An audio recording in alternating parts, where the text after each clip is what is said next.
بسم اللہ الرحمن الرحیم۔ رسالت مآب حضرت محمد رسول اللہ صلی اللہ علیہ وسلم نے ارشاد فرمایا کہ موت ایک پل ہے جو دوست سے ملاقات کراتی ہے۔ حبیب سے مراد اللہ تعالیٰ کی ذات ہے۔ موت کے تذکرے کی فضیلت میں رسول اکرم صلی اللہ علیہ وسلم نے ارشاد فرمایا کہ موت مومن کے لیے اللہ کی ملاقات کا ذریعہ ہے۔ جناب رسالت مآب صلی اللہ علیہ وسلم نے ارشاد فرمایا اموات 4 قسم کی ہوتی ہیں: علماء کی موت، مالداروں کی موت، فقراء کی موت، حکام کی موت۔ علماء کی موت دین میں نقصان لاتی ہے، اس لیے ایک عالم کی موت عالم کی موت قرار پاتی ہے۔ مالداروں کی موت حسرت ہوتی ہے اور ندامت ہوتی ہے کہ کتنا مال چھوڑ کر چلا گیا۔ فقراء کی موت راحت ہے کہ دنیا کی مصائب سے بچ کر نجات پا گیا۔ حاکموں کی موت فتنہ ہے۔ رسول اکرم صلی اللہ علیہ وسلم نے ارشاد فرمایا کہ اللہ تعالیٰ کے دوست مرتے نہیں ہیں بلکہ ایک گھر سے دوسرے گھر آخرت کی طرف منتقل ہوتے ہیں۔ رسول اکرم صلی اللہ علیہ وسلم نے فرمایا کہ اچھی موت مومنین کے لیے سبب راحت ہے، اللہ کی ملاقات کا ذریعہ ہے، بلکہ ایک بزرگ کا قول ہے کہ میں اس موت کے انتظار میں ہوں کہ قبر میں مجھے رسول اللہ صلی اللہ علیہ وسلم کی زیارت نصیب ہوگی۔ رسول اکرم صلی اللہ علیہ وسلم نے ارشاد فرمایا کہ عالم کی موت دین کی محنت میں نقصان لاتی ہے۔ موت العالم موت العالم، عالم کی موت جو عالم دین اللہ کے دین کو پھیلانے والا اور بعمل عالم ہو، اس کی موت ایک بہت بڑا نقصان قرار دیا گیا ہے۔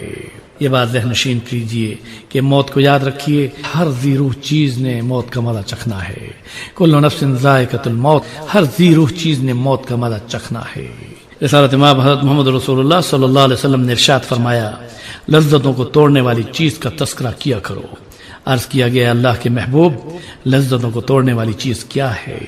آپ صلی اللہ علیہ وسلم نے فرمایا موت موت موت، اور 3 مرتبہ ارشاد فرمایا کل نفس ذائقۃ الموت، ہر ذی روح چیز نے موت کا مزہ چکھنا ہے۔ آپ صلی اللہ علیہ وسلم نے فرمایا کن فی الدنیا کأنک غریب او عابر سبیل، ظاہر ہے کہ اس دنیا میں ایسے رہو جیسے ایک راہ چلتا مسافر رہتا ہے۔ اور آپ صلی اللہ علیہ وسلم کے ارشاد کہ اپنے نفس کو مردوں کی فہرست میں شمار کرو۔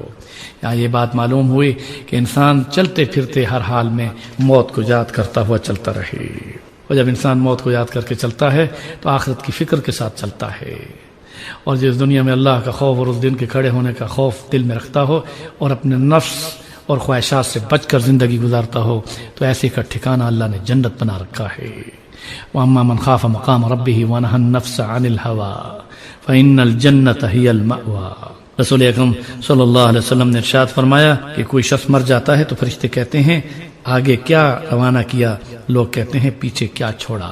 اس لیے یہ بات ذہن نشین کرنی چاہیے کہ جانے والا تو وہاں منکر نکیر کے سوالوں کا جواب دینے والا ہوتا ہے، اور فرشتوں کے سامنے اس کا، خاص طور پر منکر نکیر کے سامنے اس کا واسطہ ہوتا ہے، مگر پیچھے دنیا والے اسے رخصت کرتے وقت یہ کہتے ہیں کہ یہ کیا چھوڑ کر گیا، اور فرشتے اس سے پوچھتے ہیں کہ کیا لے کر آیا ہے اور آگے کے لیے کیا لے کر آ رہا ہے۔ وما علینا الا البلاغ۔